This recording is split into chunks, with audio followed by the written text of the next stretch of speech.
Welcome, everyone, to this edition of ESF Connected Live. We have two guests today presenting about the Nordamerica Somera Cursaro, NASK, the intensive summer class sessions, which this year will be in Cleveland, Ohio, immediately before the Landa Congreso. So allow me to introduce Myrtis. Myrtis is from Cincinnati, Ohio. She is an educator, author, mother, daughter, sister, dancer, and occasional vegetarian, a flourishing Esperantist, a technology optimist, and an eternal student. She discovered Esperanto in 2015 and fell in love with the idea of language equality. She stays active in the Esperanto community by writing Esperanto books for beginners and contributing to UEA Facila. And I would like to add that she is also a board member and treasurer of ESF, for which I am very grateful. Thank you. Thank you very much. I wasn't sure what to talk about when they were asking me to speak about NASK, and I thought I'd talk about like why I love going to NASK. I have been to NASK two times. Once was in 2019, where I was fairly new to using Esperanto on a regular basis, and so I went then in the beginner class, and then I went again in 2025. So last year I went, and I probably should have been in the intermediate class, but I took the advanced class because I wanted to take Rafa's class. So I was in the advanced class, and I really enjoyed it. So I'm going to talk about why I have really enjoyed going to NASK, and whenever I'm able to make that week fit for my summer, why it's worth it. I know it's hard when you've got other commitments and things to do to take a week out of your schedule to especially if you've got family and kids and other commitments and you don't get that much vacation, but it definitely is a worthwhile investment. And so I thought I'd talk about the 10 reasons why I like going to NASK. Number 10 is because it's carefree planning. Honestly, once you pay your dues and you or pay your fee and you get there, that's really all you have to do. They have everything planned out, the location, the excursions, the food, the accommodations. Everything is planned out, even if you need help getting from the airport. This is picture here is actually from my first year at NASK, where they had someone from the committee was going to the airport to greet people, and if multiple people were coming in at a time, kind of helping people get to the from the airport to the facility. Last year when I went, there was a chat thread going on, and people were organizing themselves to meet at the airport. So it's one of those things that once you decide to go, all you've got to do is get there, and between the organizers and the Esperanto community, they will take care of the rest for you. So that's really nice. The number 9 is accommodations. They are not the most glamorous. Most of the time, it is at a community college, and it's dorm style. Last year was really nice because the place was a former hotel, so it was a hotel room. I am a solo traveler, a youngest child, a spoiled person. I do not like sharing rooms, so they do have solo accommodation, so you're able to get a solo accommodation. But really, if you've ever traveled anywhere for a week, the price for where you're staying, you really can't beat that. So it's a great value, even if you end up staying by yourself. And if you're adventurous and you want a roommate, they'll help you find a roommate as well. If you don't know anyone, they will help connect you with someone to have a roommate. So it's a nice place to stay for a week, and so that worked out really well. Number 8, and this is where the magic of NAS starts to happen, and that is at meal times. Again, it's at a community college, so it is cafeteria food, but it's not horrible. I loved college, so the meals are fine. You have 3 meals a day that are included. So again, when you talk about affordable travel, if this is going to be your vacation, it is definitely an affordable vacation because all your meals are included. And then just the meals themselves are a great opportunity to sit and just talk with people. You meet people from all over the country, and that's when you really get to begin understanding how diverse the world of Esperanto is. You learn that people come from all different walks of life. You'll meet people that are still in college to people that are retired, people that are doctors and lawyers and teachers and all different fields and different areas. And you just really get a sense for how diverse this thing we call Esperanto is. And for me, that's kind of when the magic happens. You can just sit and listen. But what I generally found is by the time I got further into the week that I was talking more and participating more and learning more about people. And so that's the meal times is to me one of two really magical times that happen when you're at NASK. The other thing that happens with meal times is sometimes people will go out in the evening. So if you are tired of cafeteria food, there's always one or two people that are planning to go out. And so that's another opportunity if you don't want to go out by yourself or if you want to see a little bit of dining within the city. And it's just another chance to meet and talk and get together and chat with people. And this was an example. A group of us one evening had gone to one of the restaurants that were close to the university, and it's one of those things where it's across the ages. It's not just that the 20 somethings are together and the older people are together. The crowd and the people just kind of mix and start talking, and it really just becomes this group of folks that are all there around a similar goal, which is to learn and use the language. And that's one of the things that I really found magical about being in NASK. Number seven are the excursions. So, going along with the idea of carefree planning, they also plan excursions during NASK. And again, you just show up and tell them you want to go or make sure you're included on the list and you just go with the flow. It's generally affordable. Some of the places are like museums or they'll do sightseeing tours or different things.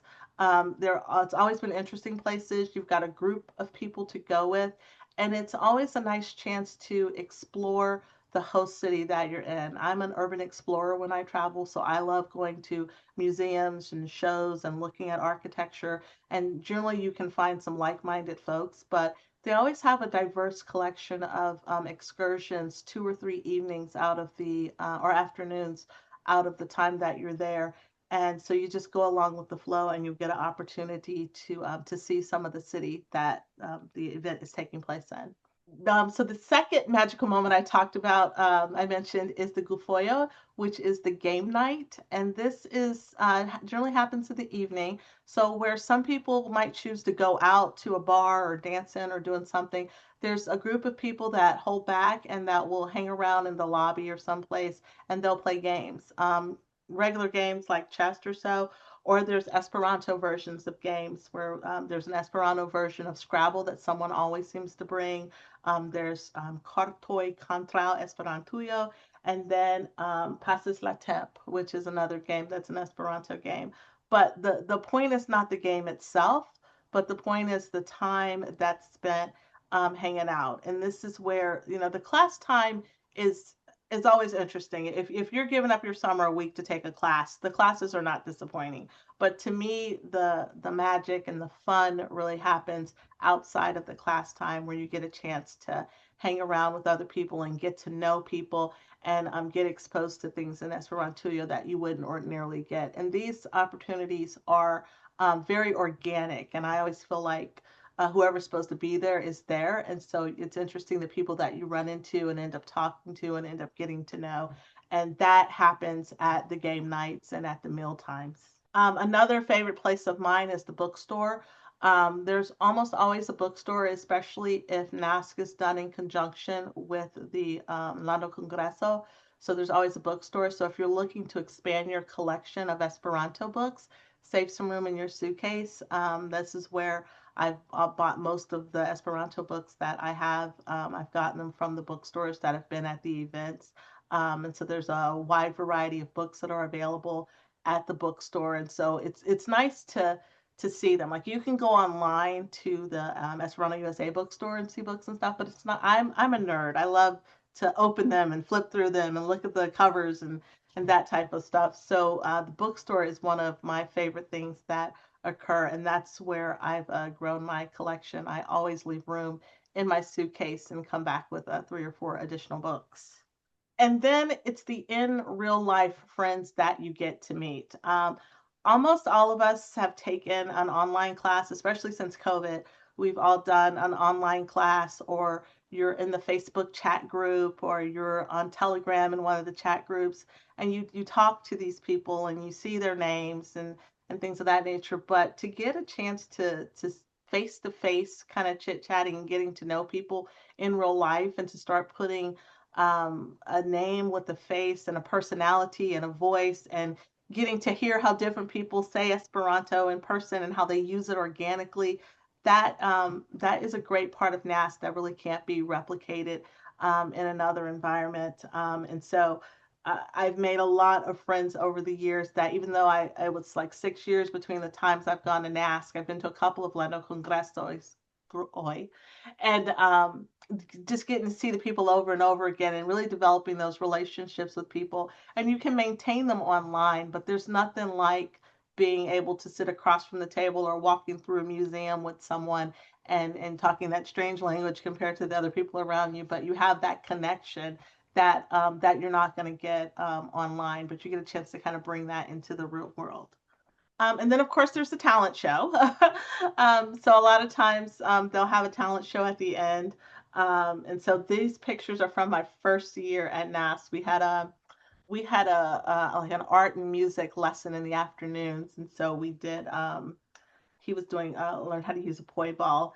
But then there's people that sing. There's some people that play instruments, and the talent show to me is a great way that shows you in real life kind of where Esperanto is used in an artistic fashion. So we talk about reading and talking and articles and stuff, but to see people use it in an artistic expression, whether it's through song or reading poetry, that kind of adds a level of depth that we don't normally get to see in real life when you're interacting.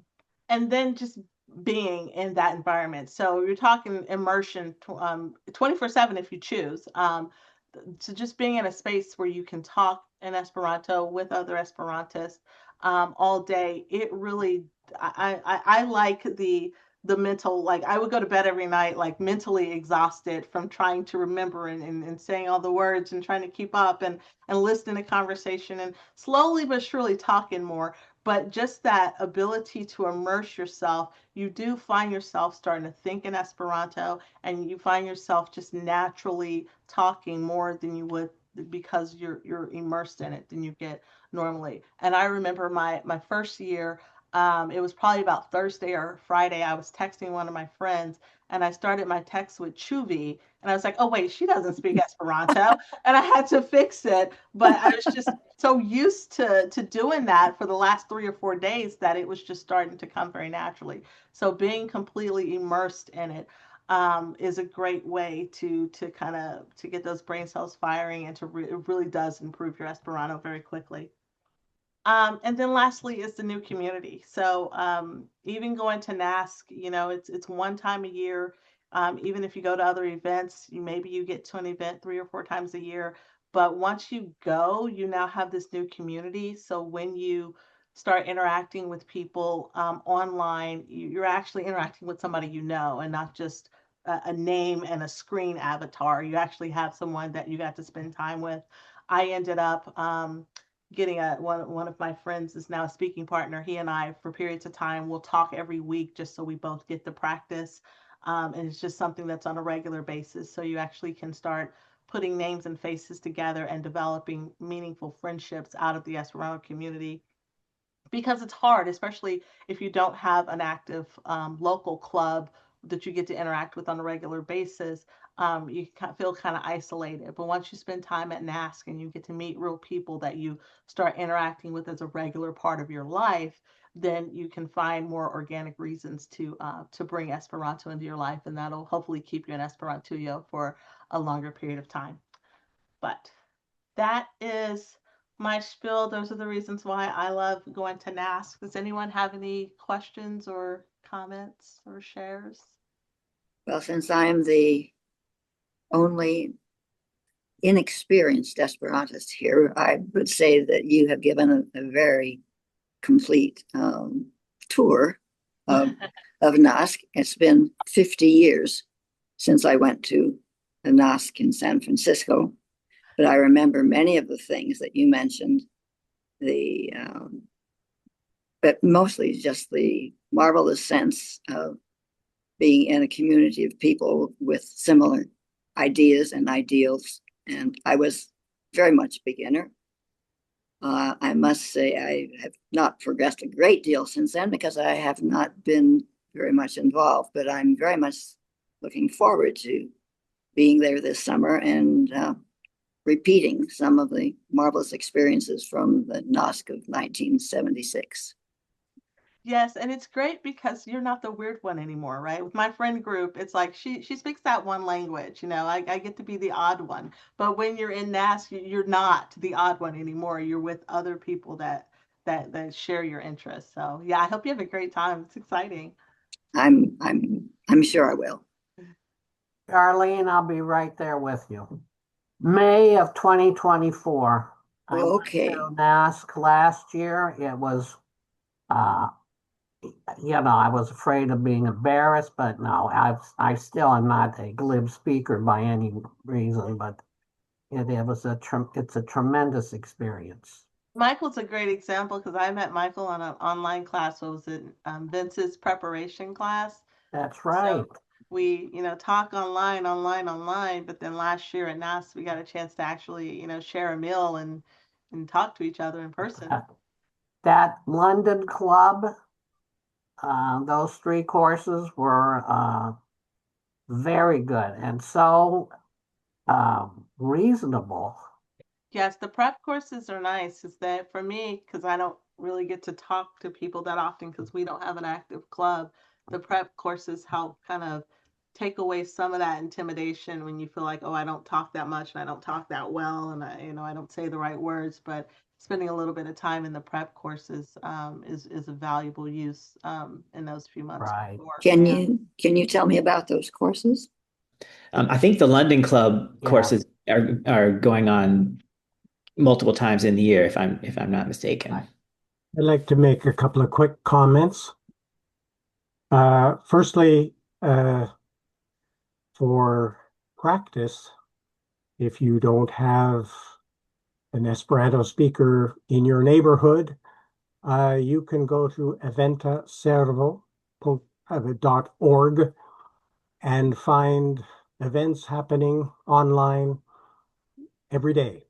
And even just to sit quietly and listen, it can be very helpful. And you also meet a lot of people that way. My second comment, you talked about all the familiar faces. And yes, I saw a lot of familiar faces, even from the Raleigh NASK that I did not attend. I've only attended the one in Toronto. But I'm wondering how we can better get new faces because we often see the same faces every year. Well, I could tell you what we're trying in Cleveland. It's not boom, boom, boom, but it's a start. We have a bookstore here, and when you come to Cleveland, it would be easy to travel to the bookstore. Hexagon Books, which specializes in international languages. We have in our local Cleveland group another retired CSU faculty member who started a Cleveland meetup and was willing to teach basic courses.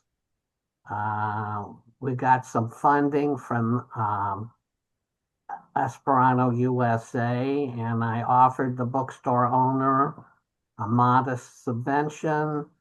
He was more than willing to dedicate his store. We had 3 beginning lessons. The owner, I had a lot of nice conversations with the owner, who is a Spanish and French teacher. He sat in on our classes. He was worried that Esperanto did not have the culture, the history, the literature, the art behind it that, French or Spanish or, even English has. After the second lesson, he said, I see I was wrong about that. There is a there is a background to this. There is a culture and a history to this. So we're going to try to, I mean, we didn't have hundreds showing up, but we're going to try to expand on that next year and just, so Bob, that's one way we're trying to do it. I wish I could say 50 people showed up and, of course, we advertised NASK in Cleveland, and a couple people said they were interested, but we'll see. $400 for the coursoi. It seems like a big deal to some people that, I'm still learning Chuvi, blah, blah, blah. So we'll see what happens. But we can thank Brian and other people at Esperanto USA for helping with this subvention. I'll have at least one comment. A couple of people have mentioned how it's challenging to find someone to talk to because there's no one local.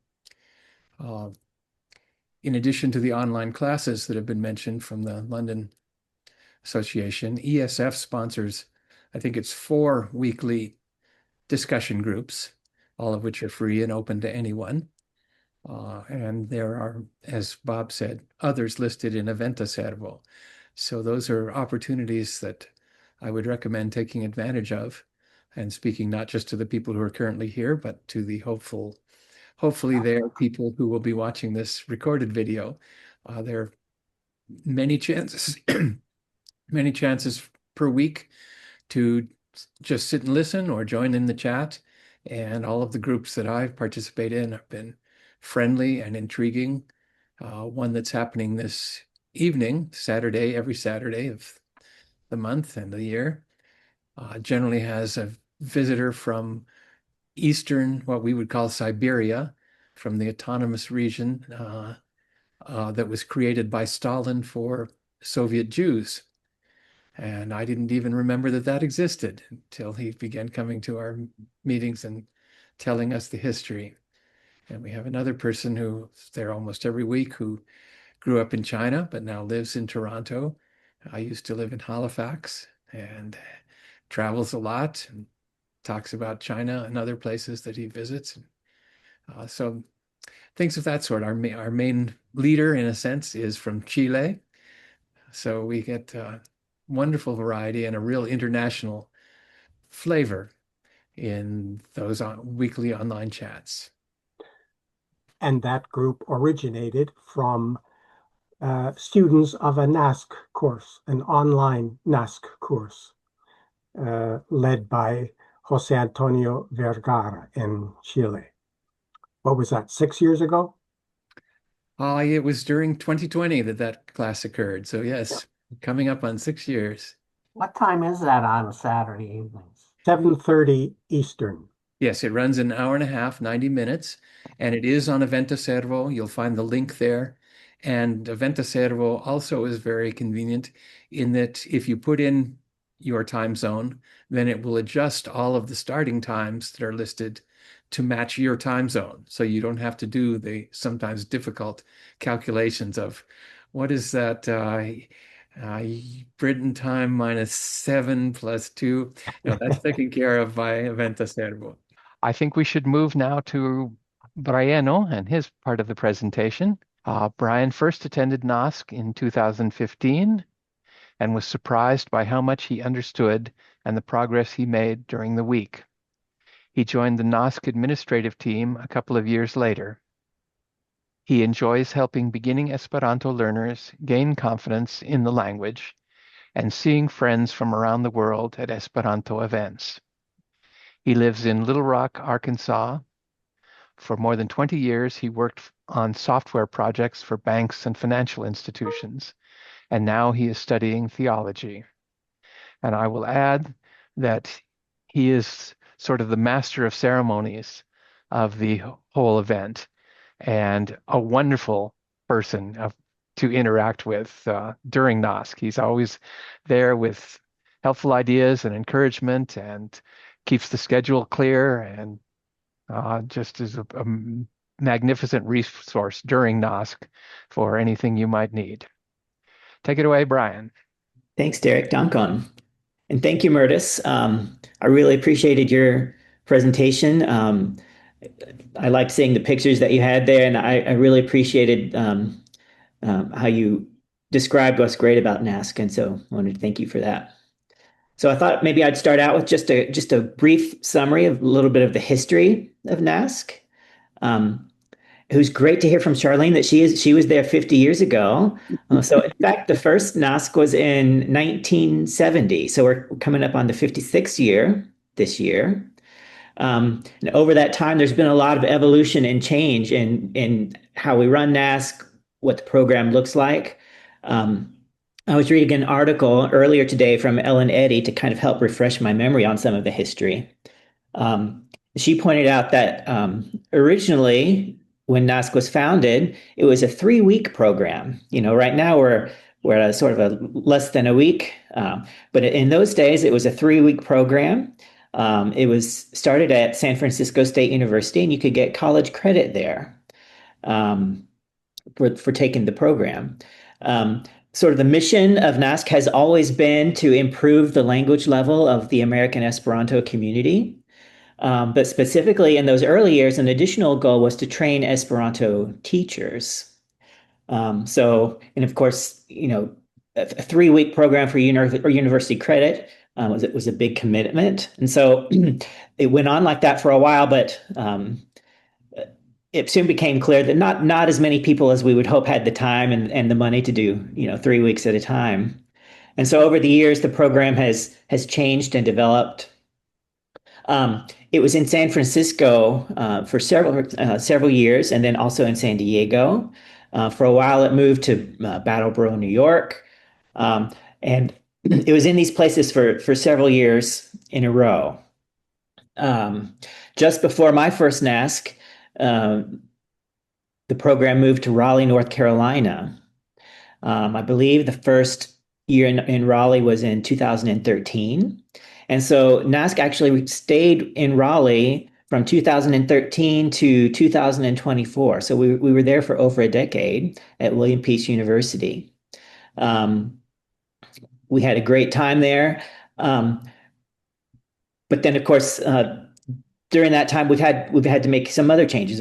Obviously, the pandemic affected everything. So during the pandemic years, NASK was all online.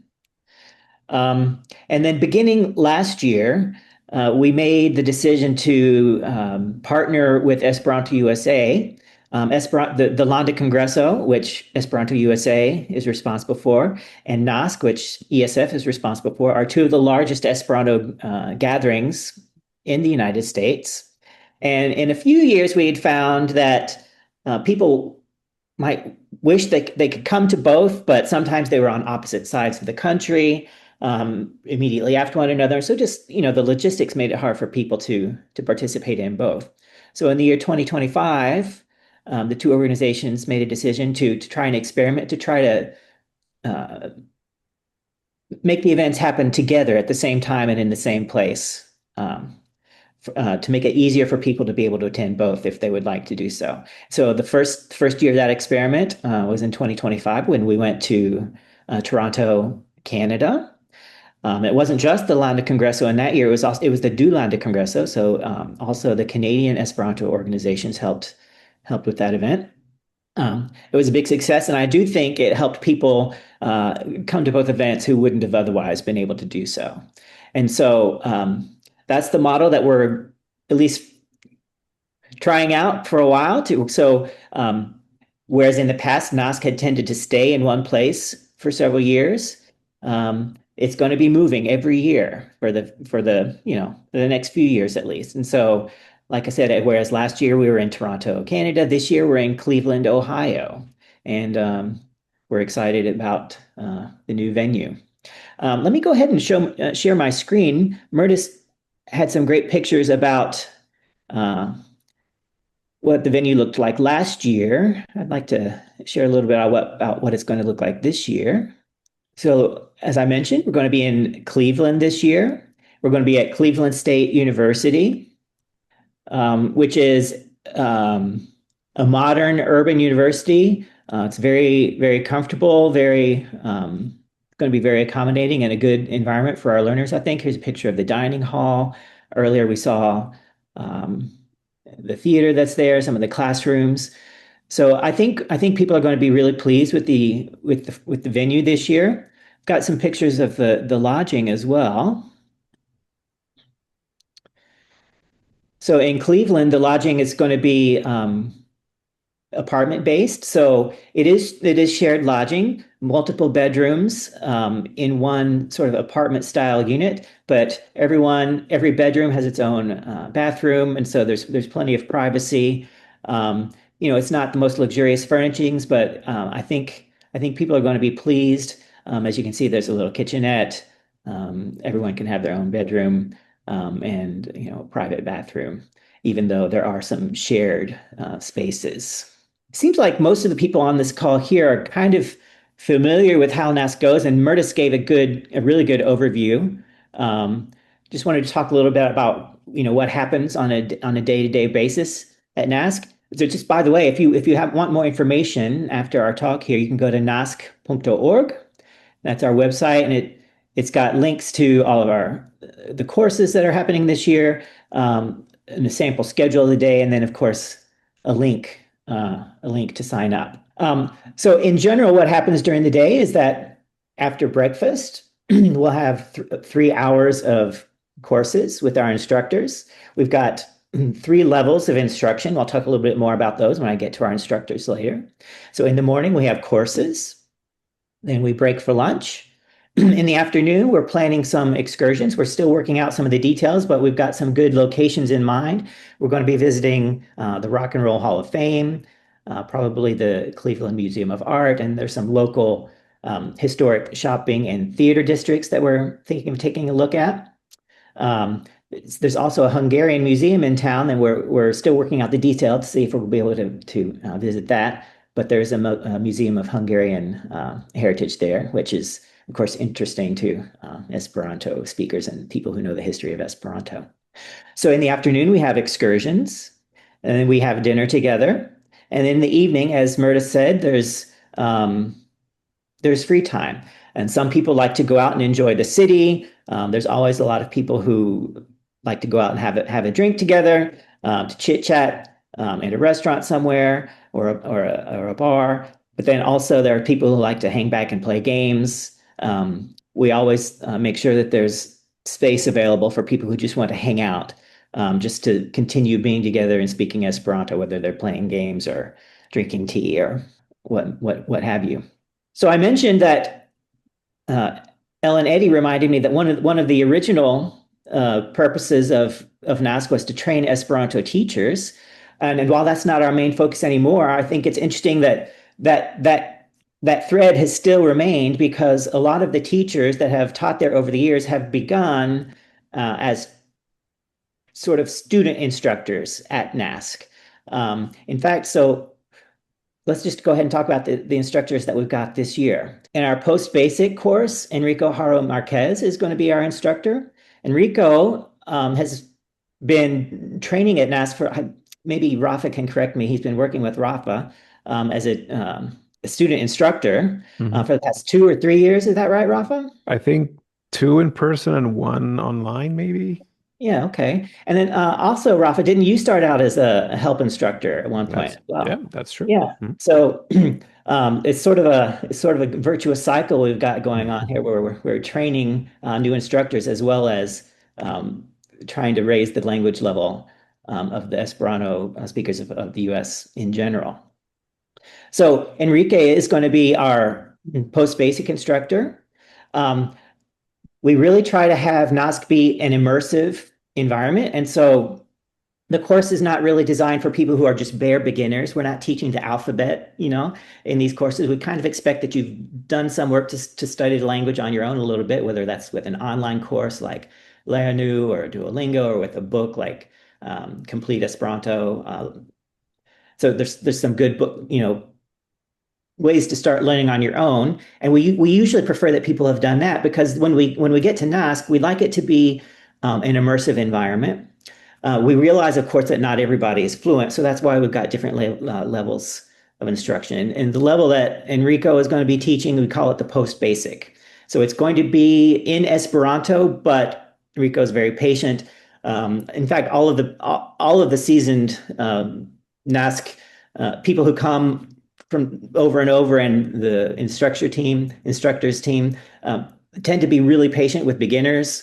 You know, encouraging, and it's really gratifying to see the progress that people can make when you just allow them the time to sit and think about what is the word that they're trying to come up with, or when you encourage them to try saying it in another way if they can't quite come up with the word. So while we're not starting from bare beginning, we do want to encourage people who are not fluent speakers to come, because we're definitely trying to improve the language abilities of all Esperanto learners.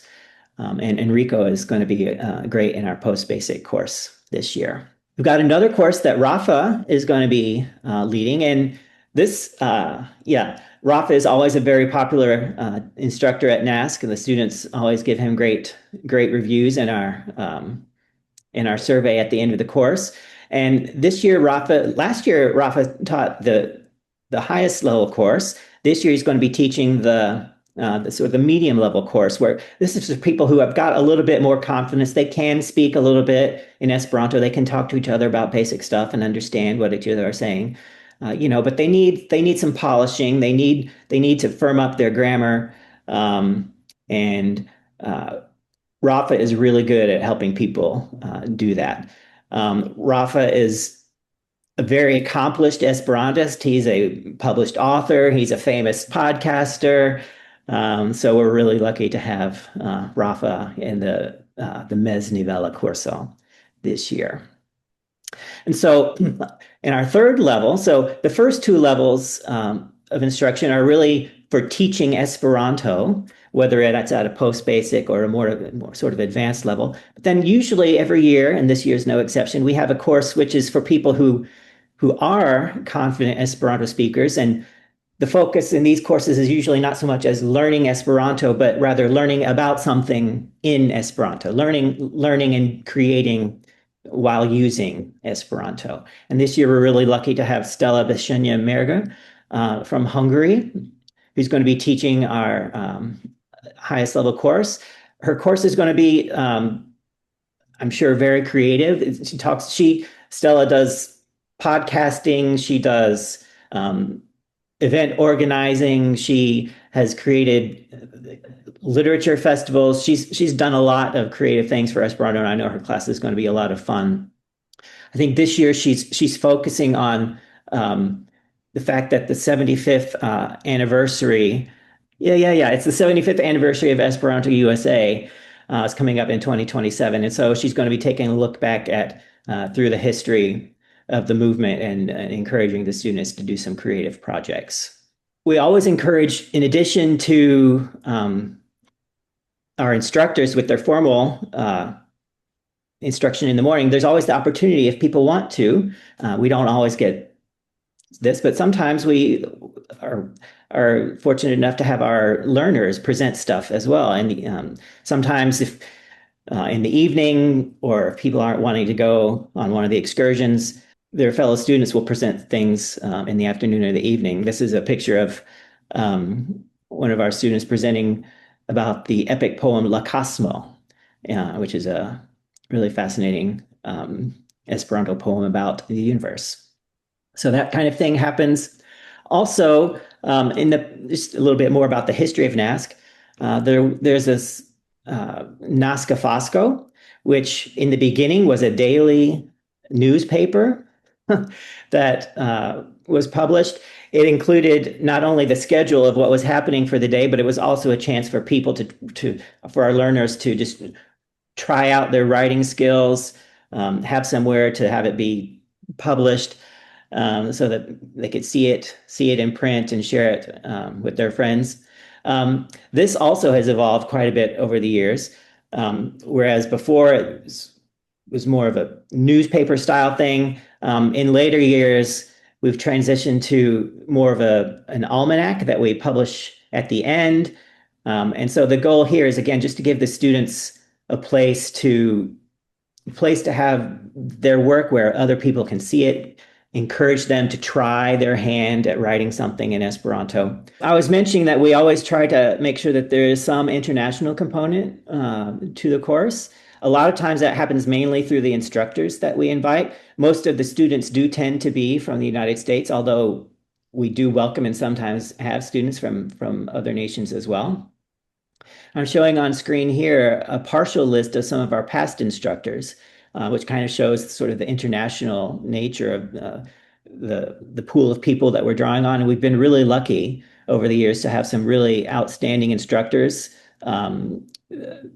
sort of famous big names in the Esperanto movement. We've had authors, we've had grammar book instructors. So we've been really lucky with the caliber of instructors that we've had over the years, and we've got another great group this year that we're excited to welcome. Just wanted to point out the costs and where you can sign up again. Thanks to Myrtis for making one of the points that I wanted to make. For what you get in the NASK experience, the price really can't be beat. This is really thanks to Esperanto Studies Foundation and also in some years also support from Esperanto USA. But nobody who goes to NASK ends up paying the full cost of what the program really costs to put on. And that's thanks to the generous support of ESF and Esperanto USA. So this year, for 5 nights accommodation, 3 meals per day, and professional instruction in the language, you get all of that for just $900, which I just think is a really great deal. And I'm happy that we've been able to maintain that sort of price level for so long. We've tried to keep the price in that range for several years, and I feel really glad that we've been able to do that. We do have, for people who, if we just happen to get a glut of people locally from Cleveland who want to join our courses, we also have an option where people can just take the course without staying physically at the university with us, and there's a lower price for that as well. Signing up is easy. If you go to nask.org, you can click here where it says click here, and it takes you to the Esperanto USA website, which has information about the Land de Congreso as well. And I really would encourage people who are interested in NASK to go ahead and stay for the Land de Congreso. As I said, we're trying to make it as easy as possible for people to participate in both events. So then you can click sign up here, and in the sign up process, we ask for your information. And then you're able to select, I'm going to sign up for NASK, I'm going to sign up for the Land de Congreso, or I'm going to sign up for both of them. And so it's really easy, whether you want to do one event or the other or both, you can sign up with one sign up form and pay for them both together. So we're trying to make it as convenient as possible. I think that's all I wanted to say this morning. I'm happy to take some of your questions. I think your presentation was so complete that I have no questions left to ask. All right, well, that's good news, I guess. Well, lacking questions, would Rafa or Amanda like to make a comment or two? I could say just a couple of words about my course. I think Brian described it pretty well, but yeah, the idea is people that already are, they're sufficiently comfortable with the language, they can maybe have a conversation, but they don't have all the words, they don't have the fluency, or maybe they don't know a lot about the culture of the language. So in my course, I'm going to be teaching specific grammar things. I'm going to go more in depth into the grammar, but I'm also going to be teaching about the culture of the history and the culture of Esperanto. So I'm trying to give like a more well-rounded instruction. So not just the language, but also the movement, the history and all that. And I will teach, everything will be in Esperanto. So the base requirement is you should be able to understand me when I speak Esperanto. That's pretty much it. I'll be looking forward to that, Rafa. Yes, I see you're on my list. Nice to meet you. And I would add that as many year attendee of NASK. I think I'm somewhere around 30 different sessions that I've been to. I think and I've taught at some of them. I think that the middle course is in many ways the most exciting and the most fun because people can make just such astounding progress Yep. in a very short time. Agreed. So it's not only very pleasurable, but the sense of accomplishment that most people get is really valuable. That's true. There are always people that they're always speaking in English at the beginning of the week, and then by the end of the week, I see them when they're having lunch and they're speaking in Esperanto. So yeah, you're right. And I think the fact that we really try to keep it as an immersion experience really helps people in their progress. The fact that we're all living in the same building together, we're going to eat together 3 times a day. It really helps the progress. I just want to add that it can be very isolating learning Esperanto at home by yourself. And if you've never been someone who has taken that step of joining the actual in-person community of Esperanto, it is so different, so much better, so much more. Um, it's so difficult to connect with people on virtual meetings compared to in person. In person, you can really become friends with other Esperanto speakers. You can hug them, you know.